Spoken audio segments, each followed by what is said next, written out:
their purpose in life is just to exist, just to be out there. And I'm sitting there thinking these kids could have been doctors, lawyers, engineers, business people, leaders. They could be doing amazing things, but the standard for excellence was never set for them because everybody thinks that's what black people are supposed to do. And I think that we have to reject that. You know, we got a lot of lost kids. And I took it personally because I have daughters and I live in Chicago and I see a lot of these young people and I'm sitting there thinking, my God, I wish I could have had a hold of these babies when they were little, because that wouldn't be the way we roll. We're not rolling where the biggest thing in your life is when the next 2 Chainz album comes out. You know, we're rolling like, okay, we're trying to build something. We want to be in control of our future. We want to go where the wealth is at. We want to go where the power is at. We want to go where the education's at. We want to live lives that are strong and that are self-determined. So I'm sorry, I didn't mean to go off on that, but that's, if you want to know why we do what we do every day, that's why. I think that you have to do wealth building and all this stuff from a spiritual standpoint. This is a spiritual battle. You know, this is not just an economic battle, just an education battle. This is a spiritual battle because our spirits get dampened when we're seeing little kids. You know, in Chicago, there's so many children dying every day, you know, and people are just used to it like it's no big deal.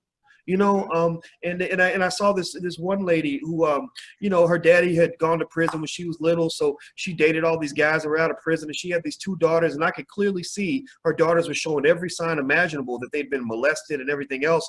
And I remember, you know, I was like, somebody talk to that mama, and the mother was like, oh, they fine, they're gonna be all right. And you know, and you can't do much because those aren't your kids. And I'm just sitting there thinking, what are we doing? You know, what are we doing? You know, so I didn't mean to get everybody all sad. I just think that we got to understand that this is bigger than just let's go out and make some money. This is about really controlling the destiny of our whole community. Like, we can't let this be what black people represent. This is not who we are, you know? I'm sorry, I'll let you talk before we get started. I'm actually going to do a whole conversation on estate planning, right? Which is kind of grim that I start talking about death and then we're going into estate planning. I'm just a complete jackass right now. I think it's a good segue because we're talking about generational wealth. We're talking about what we pass on from one generation to the next. And because that's the topic, thinking about your life insurance, thinking about your will, estate planning is important when we start thinking about what's going to be there for your children, your children's children, your children's children's children, and your children's children's children. So when we think about the things that are happening in the world and the state of the world right now, I think it's a good segue into our conversation right now, because we have to be prepared. We have to be thinking about what happens to the next generation, what happens to our family members, and be prepared to set them up so that they don't have to go through what we've been through, and so that we can start changing some of these generational curses. So I think that's a great segue. I think you dropped a seed that says, this is why we need to have this conversation, so that we don't keep having these same situations, so that we can start changing. If people really utilize wills, estate planning, life insurance, they could literally change the destination of from one generation to the next. But there's so much stuff, there's so many things that we don't know about estate planning. There's so much that we don't know about life insurance and how to properly use it. There's so much that we don't know about transfer of wealth, so that our children, our great-grandchildren don't have to go through these circumstances and situations like, I think it's Shanika Jenkins. So. Kanika, yeah. Well, you know, and I agree with you. And I think, I mean, my condolences to the family. You know, it's so sad, and I just think it's sad also because things like this don't have to happen. This ain't supposed to be your life, black people. This is not the life that, you know, God intended for you to have. And it's crazy that we live in such a nightmare. I came to Guyana really, you know, partly because I wanted to just get away. I wanted to get away from all the Donald Trump stuff and everything else. I wanted to just be in a space where there were a lot of people who look like me. And it's funny, I literally see one white man per week, which is really kind of surprising and fascinating, actually. I talked to a white man today. It was quite interesting, right? But that's the first time I had a conversation with a white guy in a long time. Not that I hate anybody, but it's just, you know, it was just different. And we were talking about crime and, you know, stuff like that at the State Department. You know, they were briefing us on all the things we got to watch out for. And so they're going through all these things, and I'm worried, you know, because I'm thinking I'm in this third world country, what's going to happen, blah, blah, blah. And then they said, well, where are you from? I said, oh, I'm from Chicago. They said, oh, well, then you got nothing to worry about, because we're not nearly as bad as Chicago. you know, and it made, you know, so you think about just so much death. And my sister was actually she worked in the coroner's office. She's a pathologist. She does autopsies in Chicago.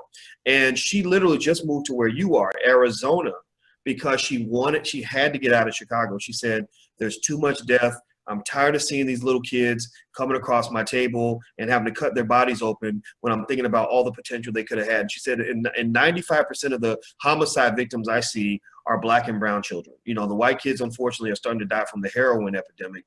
But she said, you know, so many of our kids are just coming through. And she said, it's just heartbreaking. So she's literally moving to Arizona because she wants to get away from all of that. And not to put my sister's business out there, but it's true. So I personally think that we have to find ways to breathe life into the community and not death. We can't allow people to breathe death into our community. They did that with crack cocaine. They're doing that with this violence. They're doing that with a lot of areas. So I think that talking about, you know, building and legacy and empire building, when you get to the point where you're building a family that is becoming an empire, you don't want to die. You're not thinking about living on the edge and being thugged out. You want to live. You know, it's the fruit of life. So without further ado, before we get started, I want to ask you, Lene, did you have something you want to say before we jumped into this? Well, you know, just the normal intro. Thank you for all of those that are here for My Black Wealth Year. You know, we do this every month. This is our 9th month, Dr. Boyce, of doing My Black Wealth Year. We are almost finished, you guys. This month, we're talking about life insurance, wills, estate planning, really talking about generational wealth, legacy, preparing your family so that you can end poverty, because it starts with you. So I know we opened this session up to all of the My Black Wealth Year and the Black Wealth community. So I just wanted to make sure that you guys know that we do this every month, 2 classes a month. Dr. Boyce teaches on the 2nd Tuesday. I teach on the 4th Tuesday with a special guest. Our special guest this month is Yolanda Spivey, Dr. Boyce. Yeah, she's gonna come in from the blackinsurance.com, I believe. And so the other thing is theblackinsurancenetwork.com. Theblackinsurancenetwork.com. So she'll be our guest on the 4th Tuesday. The homework for this month for My Black Wealth Year is to price a life insurance policy. That is the homework for the students this month, as well as to sit down and write a will. So that's the homework for this month. That's how we're going to reinforce what we learned this month. Tonight is Dr. Boyce's session. So he'll be talking about life insurance, wills, estate planning, and I'll be sitting here doing like this. Okay, yeah.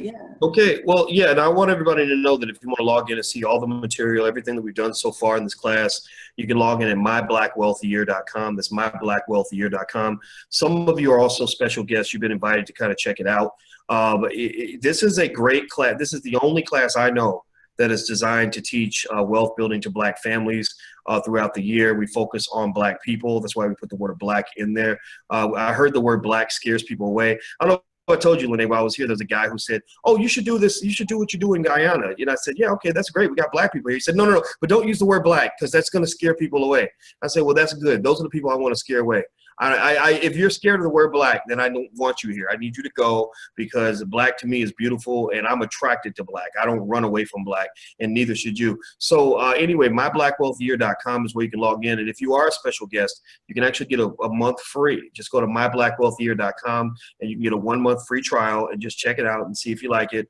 It's great stuff. It's good for the whole family. It's nice, wholesome conversations and stuff like that, where you can learn probably more. I would say that you learn more in this class, not say I know, that you learn more in this class than you learn as a business school major in most major universities. And I've taught at different universities throughout the years. I know what we were teaching at Syracuse University, what we were teaching at Ohio State, University of Kentucky, and nothing like this, you know, and the idea of our children getting access to college level financial knowledge and financial intelligence that will exceed the average college student is our game changer. That's how we're going to do something better than what the Jews did, the Asians, anybody else. We're going to have children who have college professors in their lives by the time they're 7 years old.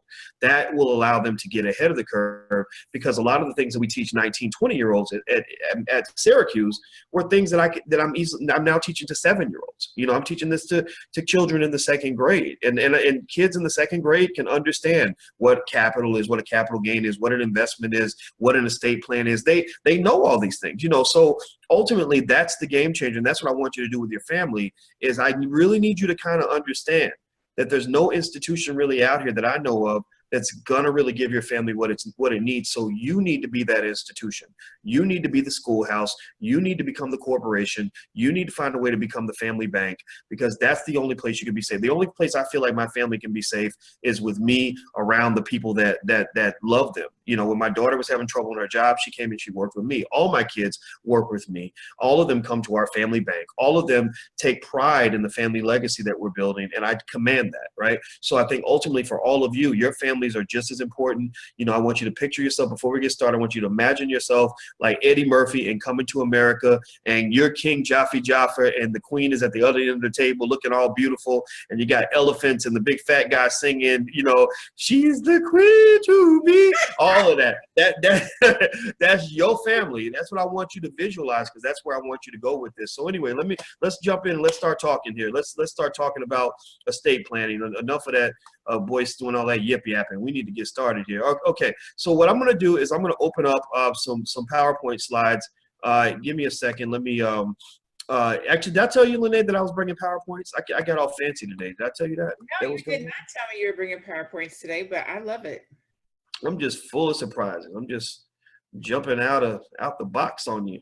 Okay, so let me see if I can find my PowerPoint. Why is it not? I'm trying to do my screen share. Hold on, let me see what I can. Here we go. All right, there we go. All right.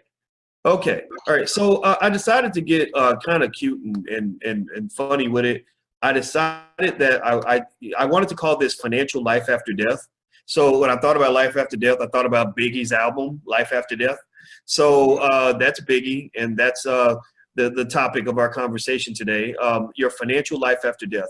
And so here's the first place I want you to kind of start off by sort of thinking about this. We talked earlier about how this is a spiritual journey, you know, this understanding of what it's going to take to build something for our community. And I want you to really think about what life after death means to you. Now, some of y'all might, you know, if you go to church, you're thinking about heaven and stuff like that. If you're Muslim, maybe you have another vision of what happens after you die. If you're not religious, if you're agnostic or atheist, maybe you think nothing happens after you die. But here's what I'm going to tell you. Here's what I know for sure. Here's what I can prove about life after death. I cannot tell you what's going to happen to you after you die. I don't know that. I've never been there. But I can tell you that after you die, your family will still be here. I can tell you that after you die, the world's going to keep spinning, and things are going to keep on happening. And I can also tell you that after you die, the people that you leave behind will be impacted directly by the decisions that you make or the decisions that you don't make. The things you do or that you don't do will impact the people that you leave behind. So what I want you to try to understand is that as we've talked in My Black Wealth Year all throughout the entire program, is that, you know, wealth building is a relay race. It's an intergenerational relay race. And most of your teammates are not even alive yet. Most of your teammates are not yet born. So you have to understand that, you know, that the ability to sort of plan for your death is extremely important, because most families, even if you do build some wealth in your lifetime and you build a little bit of a stash for yourself, 70%, I don't know if you know this, Lene, but 70% of all wealthy families actually lose all their wealth within one generation. Did you know that? I did not know that. Yeah, 70% lose it within one generation, 90% lose it within 2 generations. And a lot of that is because for a few things, reasons. One, they don't teach their children how to hustle the way they did. You know, we think that we are helping our kids by giving them the life that we couldn't afford, but really what's happening is when you make things easy for your kids, then you are making it so that they're going to have trouble doing the hard stuff. You know, they never go through any struggle because you want to make it easy for them. Well, they never learn how to struggle and never learn how to overcome anything. Also, a lot of parents are eager to leave everything to their kids, and they somehow think magically that, you know, 18-year-olds are going to become financially responsible, when the truth is that if you leave all that money to your 18, 20-year-old son or daughter, they're going to waste the money like I probably would have wasted it when I was 18 or 20 years old. You know, so ultimately how you plan your estate is important, because you got to sort of think about it. If you watch Game of Thrones, You see how in Game of Thrones they got these houses, you know, the House of Tully and the House of Lannister and all of that, these houses that have lasted for thousands of years. Well, you got to think about the House of Johnson or the House of Wilson or the House of Javette and what's going to happen, you know, 200-300 years down the line. So let's jump into this. Okay, so here's a news flash. The news flash is that you're going to die. You may not have heard this before. You may not have known this. You probably thought you're going to live forever, but now you know you're going to die. And I hate to be the bearer of bad news, but it's true. Second thing you should know is that there's definitely life after death, which I just explained to you. People will still live after you're gone, unless Donald Trump and Kim Jong-un lose their damn mind, and in which case none of this matters. But let's assume that the world still exists 50 years, 100 years, 200 years from now. Third, your loved ones are going to live after you die.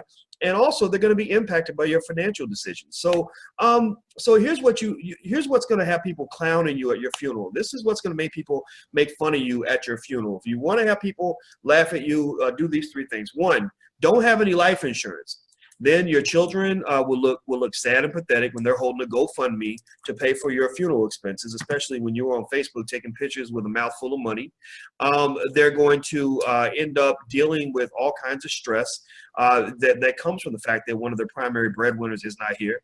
I see a lot of families holding on by a string, and the main and only breadwinner doesn't have any life insurance, which is the craziest thing in the world, because if one thing happens, that person gets in the car and they die, then everything goes to hell. And it happens every day, happens all the time, every day. And somehow we think something about being human makes you think you're going to live forever. And that's just not true. Next, if you don't have a will, you're going to end up looking kind of crazy, because everything you have, everything you could have left your kids, anything you could have left relatives is going to be gone. It's going to be stuck in court, and Uncle Sam's going to get their piece. If your will isn't written the right way, then you're going to end up looking crazy, because you'll be sitting in court with a bunch of relatives fighting and trying to hurt each other over money because you left confusing instructions in terms of what you wanted to do. Prince, everybody loves Prince, and I love Prince too, but I'm gonna tell you what, Prince didn't have a will, and his situation's been a complete mess. Prince's net worth is about $300 million, and that's what it was when he died, and all that's in chaos. And all that money is going right back to another community, let's say not to black folks, because Prince for some reason did not have a will. I don't know why. I can't explain it. I know the guy who was Prince's lawyer for a while. He hasn't been able to explain it. I know Prince's god sister. She hasn't been able to explain it. I don't know. I mean, but the man was worth $300 million and had no will. That doesn't make any sense. So estate planning isn't just for old people. One of the things that people think is they think, oh, well, I should plan for my estate when I'm, old and gray and about to die. No. You plan for your estate now, because you could die tomorrow. You plan for your estate at whatever point you had, whatever point you think about it, you should go ahead and start planning. You got to ask yourself, just do a little test and say, if I die tomorrow, what becomes of the people I care about? What happens to them? If I'm running a business, what happens if I'm gone tomorrow? What's going to happen with this business? If I am taking care of my children, if I was dead tomorrow, where are my kids going to go? Where are they going to be at? Who are they going to be with? How are they going to have enough money to take care of them? You got to do that test. And if you don't like the answer, then that means you need to plan for your estate. Estate planning is also not just for rich people. When people hear the word estate, they think wealthy, billionaire, Beyonce, Jay-Z. They think about, people, they have all kinds of money. No, estate planning is for everyone. Everyone has an estate. Even if you don't have any financial assets, you have an estate. Everyone has an estate. So estate planning is not just for rich people. It's not just for old people. Also, you got to let go of financial superstitions. Financial superstition, I threw Stevie Wonder up there because I thought I tend to just do random weird word association like I did with Biggie and Stevie Wonder. So, superstition, to me, financial superstition is when you have these people that somehow think that if they talk about their death, that it's going to make it happen. You ever see people like that? Like you try to talk about it, like, well, let's talk about what happens if somebody dies. They're like, no, baby, I don't want to talk about that. Well, what's kind of bad is, we can't just be reactionary all the time. You can't just react to the tragedy. You see death happening all the time. So why would you not prepare for it? Why would you want to make it worse? by not planning in advance for what's going to happen. So no, you need to go ahead and have that conversation. You need to have a plan. So you need to get rid of financial superstition. Financial superstition sets us back in so many ways, not just with estate planning, where we're giving all of our wealth right back to the same white folks who stole it in the first place, but we're also missing out on wealth building in the stock market, because somehow we decide the stock market is the devil when a ton of money is being made in the stock market. So we got to get rid of that. Financial superstition is killing us financially. So you want to here's some rules that you want to follow when it comes to estate planning and wills and stuff like that. So make sure you have a will or have a trust. What this kind of does is this helps you to avoid what they call probate. Probate is where your stuff goes. All wills go through probate, but the question is, how long are you in probate? Now, I talked to my estate planning attorney, and one of the things she told me was, she said, we make the bulk of our money from people who don't plan for their death. She said that's when all the money's coming out of their pocket and going into the lawyer's pockets. Because she said, when people don't plan, we're sitting in court, and the more we sit in court, the more money we're just eating off of the estate. We're just taking. She said, I run my whole office off of people who don't plan for their death.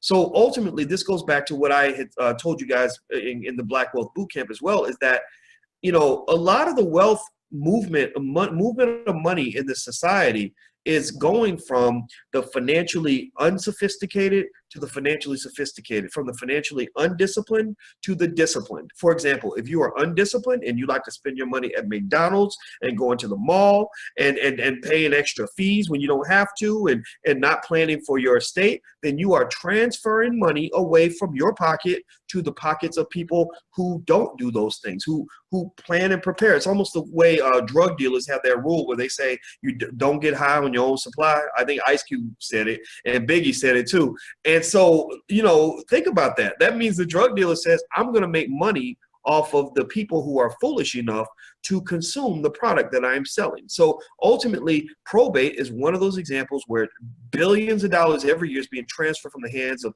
people that don't have a lot of money to people that do have a lot of money because they didn't plan ahead. Also, it helps you to avoid unnecessary taxes, and it also creates clarity. So if you have a will, then it allows you to, sort of express who your beneficiaries are, to sort of express what your wishes are going to be. You can leave a video. You can write. What I did with my will was I went in a Rocket Lawyer and literally filled in forms and got something put together. Then I got it notarized by my accountant. Then I sent an email to my brother, who's going to be the person that executes the will if I did die tomorrow.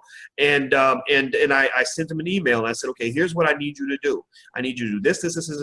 So if there's any confusion, I need you to have this document too, right? And then I did some other things, met with the estate planning attorney and stuff like that. And it was funny because when I did it, just to tell you about that financial superstition, a lot of people in my family were worried. They were like, oh my God, is he dying and he's not telling anybody? Like, why do you keep talking about death? Like, no, don't talk about death. And I'm like, no, I've never been more alive.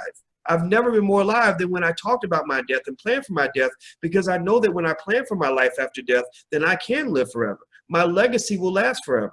My company will last forever. So planning for your death can actually help you live in ways that you've never lived before. So what is a trust? Well, a trust is basically something that in which a trustor puts assets into the trust, which are controlled by the trustee. The trustee is the person who controls the assets. The trust is interesting. The trust is an entity in itself. It's like a person, except this is a person that doesn't die. So a corporation is like that. A corporation is a little bit like a person too. And so ultimately, people will put their money into a trust in order to protect those assets. They can protect the assets from lawsuits. They can protect the assets from additional taxes.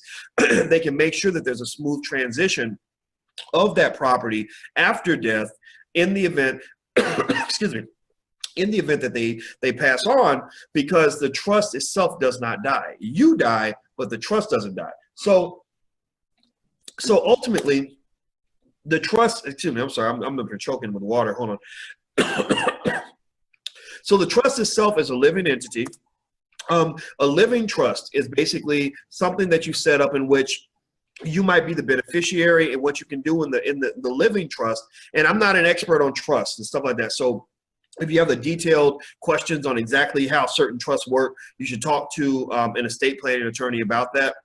But basically with living trust, that's one type of trust where you can be the beneficiary of that trust, and you can have the assets sort of parked in the trust and it benefits you. But if you list another person as a beneficiary in case you die, then what will happen is when you pass, you're going to find that it's an easier transition of assets than it would be if you just had a will or if you had nothing planned at all. Testamentary trusts are trusts that kick in after the trustor dies. You, by financing the trust, are the trustor. If you have a testamentary trust, then the trust kicks in after you pass. A trust is another good way to control your money after you're gone. Like I've already told my kids, like, no, you're not going to get a big, gigantic check for a ton of money when I die. I'm going to make sure that I have written in so many controls on that money that you're really going to think I'm still here. And that's because I'm not going to work my whole life so you can just take that money and go blow it on your new boyfriend. That ain't going to happen. So what are some benefits of a trust? The benefit of a trust, number one, is privacy. A lot of times if you die and you just have a will or you don't have anything, then there's a lot of stuff that gets put in the paper. Anybody can go sort of look up the information about your assets. A trust is private. People can't find out what's in your trust. That's one of the things people get mad that rich people tend to do it the most, but anybody can do it, can have a trust. You don't have to be rich to do that. Also, when you pass on your assets, having the trustee in place allows rules to be placed on that money. So that means that if you tell your child, look, I'm not going to give you this money if you didn't finish college, then the trustee will execute your wishes. If you want to make sure that they only get the money after they get married or after they get to a certain stage and want to buy a home or want to invest in a business, then you can sort of put those stipulations in there. If you want your money to go to a charity, you can do that. You can just sort of make sure the money is used in a way that makes sense. It helps you to avoid probate. Avoiding probate is really important because probate slows down the transfer of assets. So when somebody dies, the courts are going to kind of start making decisions. And if you don't have a will in place, believe me, your state already has an estate plan for you. Your state has a plan for you, and it ain't going to be a plan that you like. They're going to be giving money to your ratchet kid that you didn't want to leave anything to, or that spouse, or that whoever it is, that relative that you didn't want anything to go to. They're going to treat everybody as if they're kind of the same, and they're going to sort of look at a set formula and decide who gets your money. Whereas if you have a trust or a will in place, then you have the ability to decide where your money is going to go. Also, tax planning. Trusts have a different kind of tax treatment, so it's a little easier to protect your assets from the tax man. Taxes are huge. Uncle Sam tends to eat the most off of your death. So you want to have an estate planning attorney who understands the tax issues. So make sure, here's another thing you want to do. Next thing you want to do with estate planning is you want to make sure that you designate all the beneficiaries on your key account. So that means on your bank account, you should tell them, well, these are the people that can get access to my account in case I die. Because if you don't, then it's going to take a while for anybody to get access to that money. So let's say that you love your woman and y'all been living together for Lord knows how long, and she dies and she's got most of the money in her account, and you might need the money to pay her half of the mortgage or whatever it is, and whatever. I'm not judging if you live together or if you're married, but a lot of times the banks may not release that money, or they may say, well, you got to go through a court or whatever because we can't let you have that money. So you want to designate a beneficiary on your bank accounts, on your retirement accounts, your investment accounts. You also don't want them to be in a position where they're going to contradict what's in your will. So whatever beneficiary you pick in your will, you should pick that same beneficiary in your main accounts so that you don't end up having that conflict. Because one of the other things that slows things down in court is when two parties, two siblings maybe get into a fight over, who daddy really wanted to, hold the Ferrari or whatever. So ultimately, if you create clarity, it reduces confusion, and that's really what you want to aim for. Here's the third rule: only a lunatic has no life insurance. We talked about that for a second, so I'm not gonna dig into it too far. But if you don't have life insurance, then you are stupid, in my opinion, especially if you have people that depend on you. And I'm sorry, I have to call it for what it is. To me, you're dumb. You're making me mad right now because life insurance doesn't cost a lot of money, and also life insurance can make the difference between your loved ones being okay and them being absolutely destitute because somehow you thought you were going to live forever. You can't do that. Just don't do it. Don't do it. life insurance doesn't cost much. If you want a reference on life insurance, I go to theblackInsuranceNetwork.com, theblackInsuranceNetwork.com, run by Yolanda Spivey. She's actually going to come visit the class. When I go to theblackInsuranceNetwork.com, I get different kinds of life insurance. This is the insurance I get. I get regular life insurance. I have 2 or 3 policies like that because I don't know what day, first of all, I'm a black man, so you never know when you might, just fall over for some weird health-related reason, because it's stressful being a black man. And then 2, I have a business. I have insurance for my business. So, I want to make sure that if I go, that my business is going to be okay, that my partner is going to be okay, that the people who work for me are going to get paid, stuff like that. So I get insurance for my life, for my business, my health insurance, of course, stuff like that. And the other thing too is that, because you don't know when it's going to happen, you don't really want to sort of say, I'm going to do this next year. You want to do it now. You want to make sure your life insurance is paid up. Also, they say term life insurance is typically better than whole life. It depends on how you look at it, but a lot of insurance experts I talk to, they don't recommend whole life. They actually recommend term life. And term life is where the life insurance lasts for the length of the term. Whole life is a different kind of policy. It lasts for your whole life, but it also has a much, much higher cost, and it has what they call the cash value and all that, because they're investing your money for you. And a lot of people say that it's better to just invest the money yourself and get a term policy. And you want to sort of know why you have the life insurance. So if you have young kids, you have to have life insurance, no question about it. If your kid's a little bit older, then you maybe want to at least have enough life insurance on yourself and your kids to cover, the cost of the funerals, stuff like that. A lot of people don't want to think about getting life insurance on their children, but I can tell you that I know of 2 cases in the last 6 months of young children that died, and in both cases their parents were not prepared at all. They had to basically hold a fundraiser to raise money for the funeral. And so the good thing about that, even though thinking about a child's death is not fun, the good thing about it is that life insurance for a child costs hardly nothing. So you can get that in place and just make sure that that you're not in a situation where, in addition to the horrible, unimaginable grief of losing a child, you're not also dealing with the financial stress of trying to come up with thousands of dollars to pay for a funeral. Now, somebody asked about the website. What's the website again? It is theblackInsuranceNetwork.com, THE. All right. Number 4, one thing that you also want to you want to put in place is what they call a durable power of attorney. A durable power of attorney, what that does is that is a reminder that death doesn't usually happen all at once. A lot of times death is slow. You may be incapacitated. This makes sure that somebody can control your finances in the event that you're incapacitated. They can pay your mortgage. They can go and make transactions on your behalf. Make sure you pick somebody that you trust.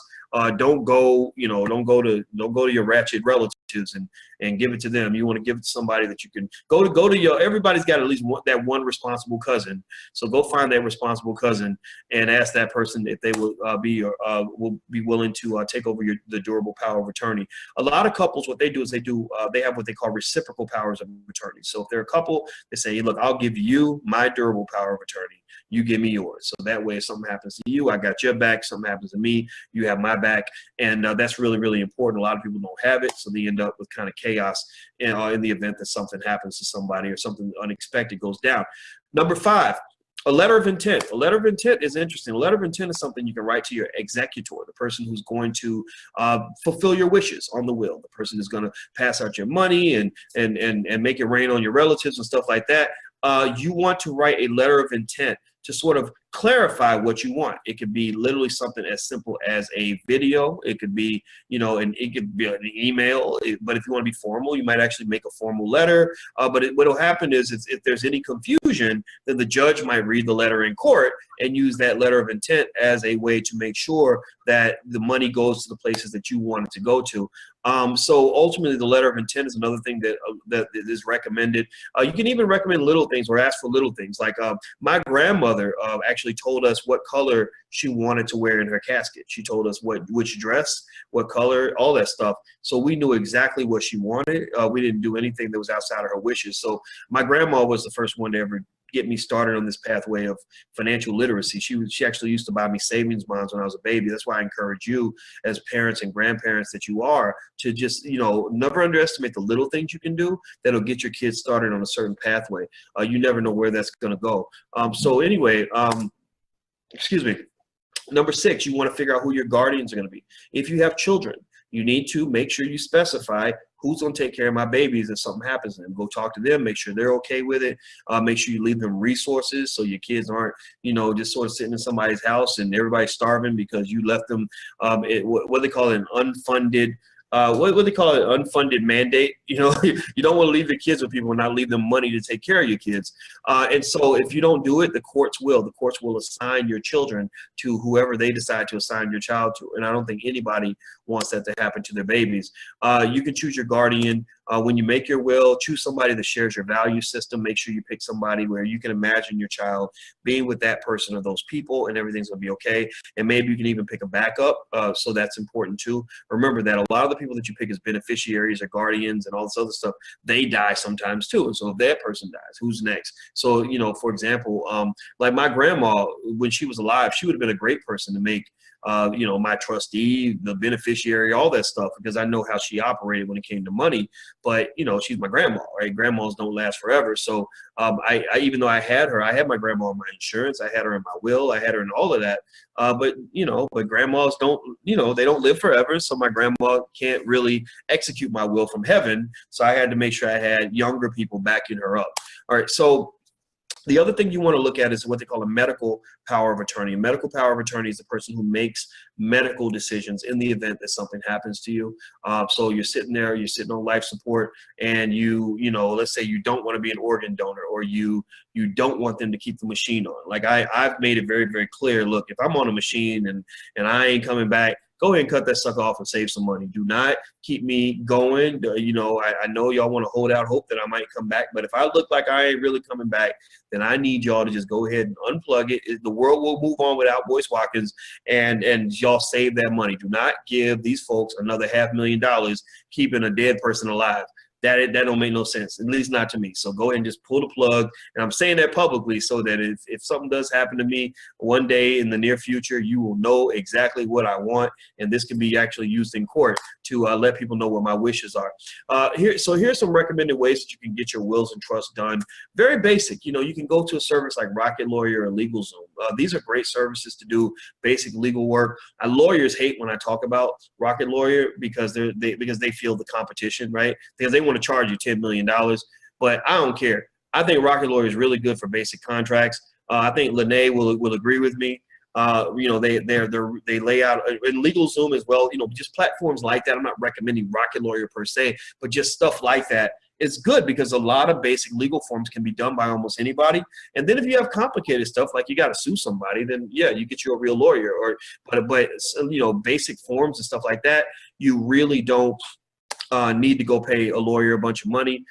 You want to update your will at least maybe once every 1 or 2 years, or every time you have a major life change. So if you put your boyfriend in your will because you love him so much and you catch him with another woman or something like that, you better go ahead and maybe your first step toward healing and moving on needs to be to take that son of a bitch out of your will, because can you imagine leaving a chunk of your money to somebody who don't even like you no more? So every 1 or 2 years, every time you have a major life change, you can get an attorney to do your important stuff. So if you have, when you set up trusts, you got to talk to an estate planning attorney. I don't recommend really trying to set up trusts and all that on your own. Life insurance, pretty basic. You can talk to a life insurance agent. They can recommend what you need. Wills, you can do that on sites like Rocket Lawyer and LegalZoom. Things like letter of intent and durable power of attorney, medical power of attorney. Those are things you can do with standard forms as well. And so I would say that the trust setup is probably the only thing that you would really need expertise on, just to make sure you're covered in that area. So that's kind of it. I don't have anything else to say. I hope that was helpful to people. I hope that you guys got something from this. You were actually very thorough tonight, Dr. Boyce. Kudos to you, if I do say so myself. I'm actually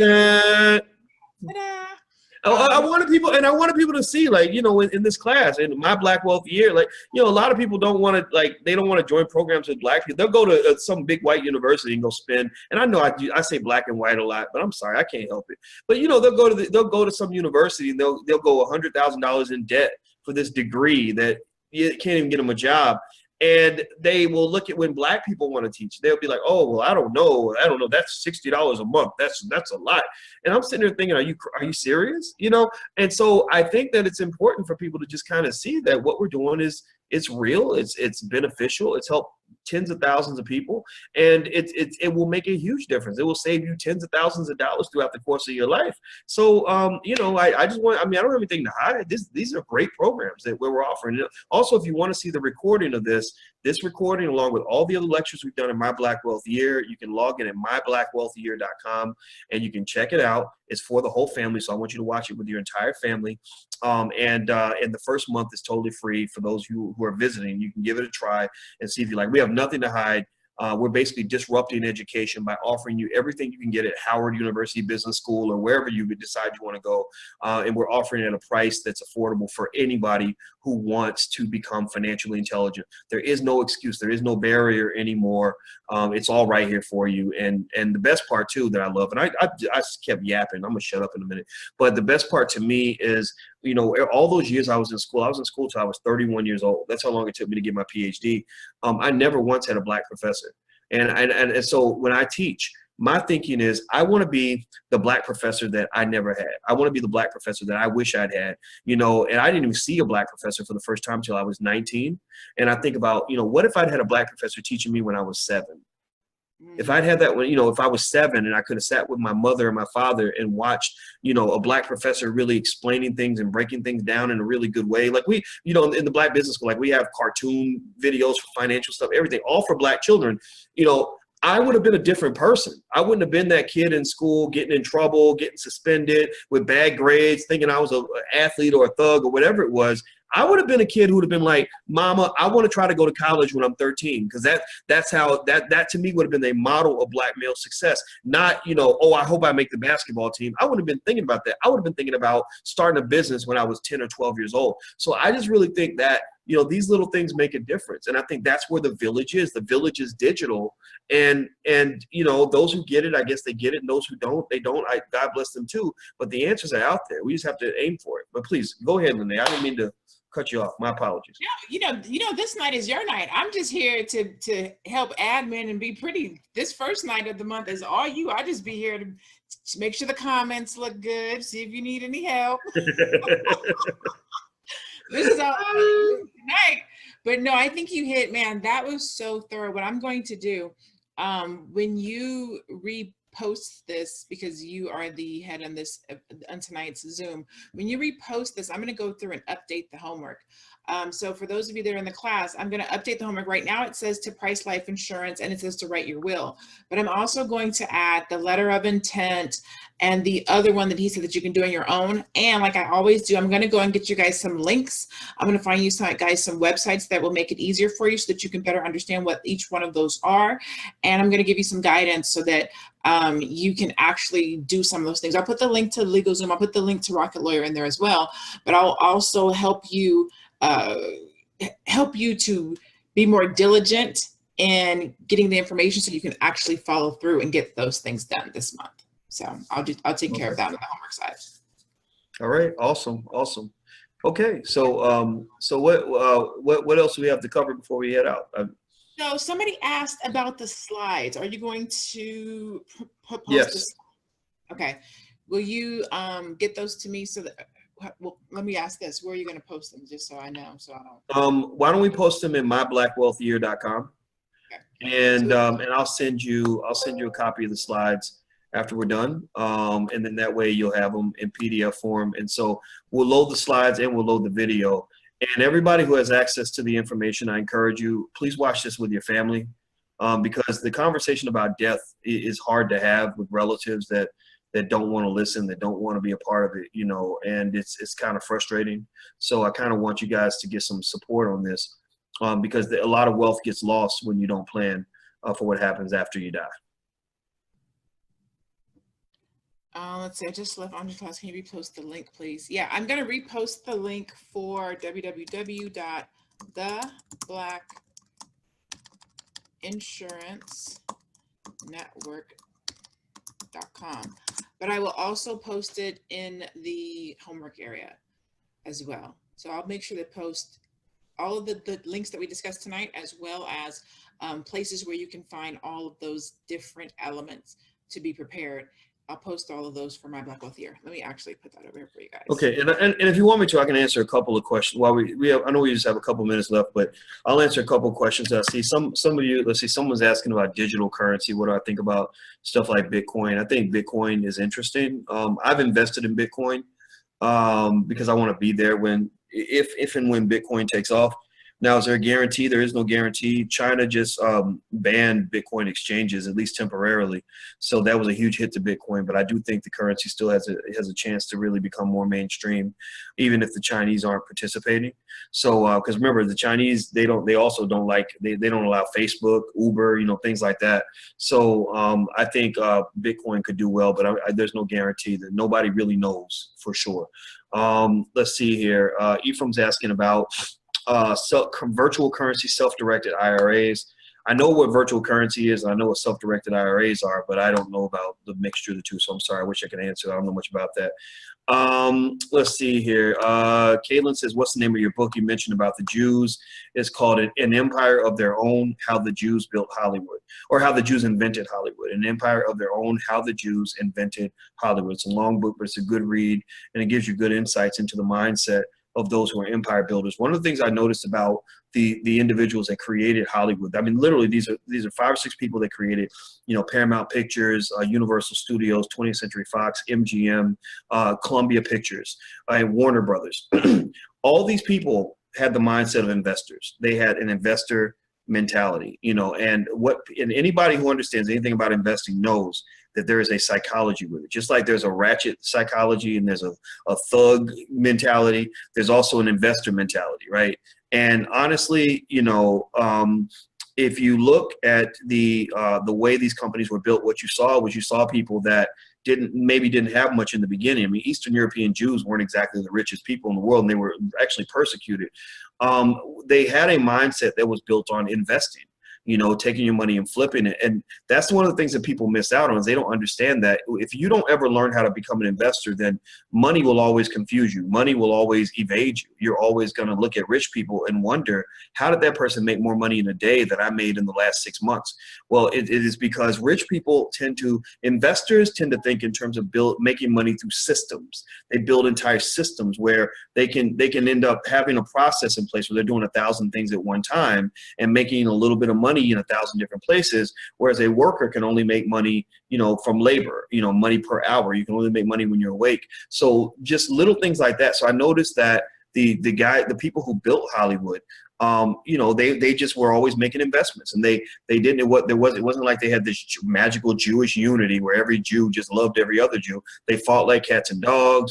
They got into, bad situations with each other. They had things they invested in that didn't work out, but they just kind of kept investing, and they kept forming these partnerships that allowed their companies to keep growing. And that's a mindset. You could take a person, if a person has a poverty mindset or a mindset that's not built on investing, you can give them all the money on this earth, and that person will find a way to lose all that money. Because the first thing they're going to do, if you want to understand people's mindset with money, just look at how they act when they first get money, like a tax refund. A lot of people, first thing they talk about when they get the taxes back is, how am I going to spend it? What am I going to buy? Well, I can tell you right there that person's going to stay broke. So it's a mindset. Faye, let's see, family, your health will strongly impact how much you pay and how much they will sell you. Your health is bad. You may not be able to get a good life insurance. Preserve your health. Yeah, absolutely. Definitely take care of your health. That's very good advice. Very good advice. And the sooner you get a policy, the better. Sorry? I was saying, and the sooner you get a policy, the better. So don't think you have to wait till you're old to do it. If you're younger, you're going to get the better rates, but you'll have a better premium.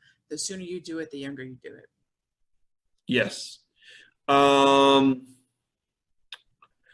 Let's see here. Eva says, can you use the cash flow from whole life insurance to invest in real estate?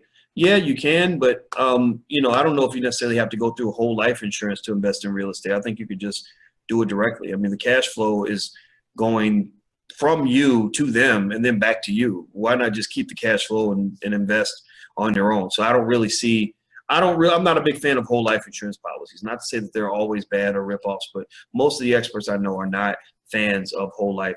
Rashad says, I just left Andre Hatchett's real estate class. Very great. Yeah, that's theblackrealestateschool.com.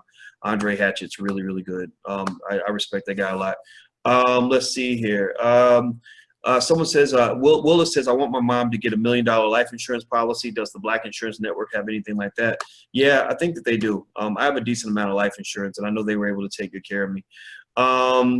Let's see. Ralph says, what about the Black Wealth Bootcamp? Will it be uploaded to that site? Yes. If you are in the Black Wealth Bootcamp, you will get the upload as well. Also, if you're in the Black Stock Market program already. So anybody who's already kind of in those programs, you already get that stuff. And but if you're not, I encourage you to consider signing up for something so you can get access to everything. We have probably 400 hours of financial content by now because we're always talking about financial stuff.